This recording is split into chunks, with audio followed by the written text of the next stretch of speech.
All right, next question up says, I was wondering if you could address the issue of training both sumo and conventional deadlifts. In my meet, I pulled conventional. Then, in the 3-week restoration block following, I decided to give sumo a try and train it whenever deadlifts were assigned.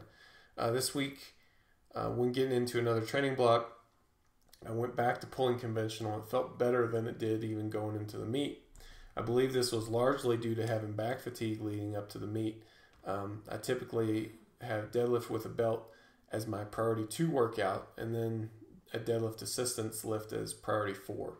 Should I train the sumo every now and then, every so often when deadlifts with a belt are assigned, to give my back a rest if I feel it's necessary? Or should I stay with the conventional? Or should I use sumo as the assistance lift? I don't think I would do any of those. I think sticking with the conventional during your competition style training is definitely the way to go. I think that's a way to go from a specificity standpoint. Now,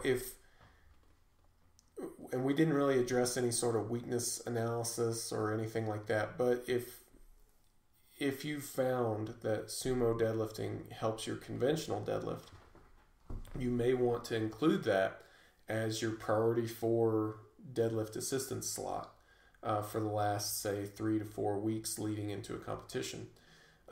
If it is back fatigue that was disturbing your peak, that would take care of it.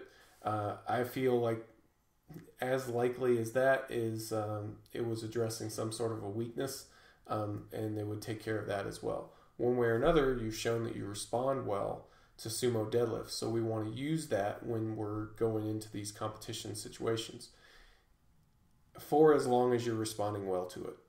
So if you do this and you go into a competition and you find that maybe you didn't respond as well to it as you used to, it could just be that you've more or less squeezed all the juice out of that stimulus, and we need to find something else that's going to work for you.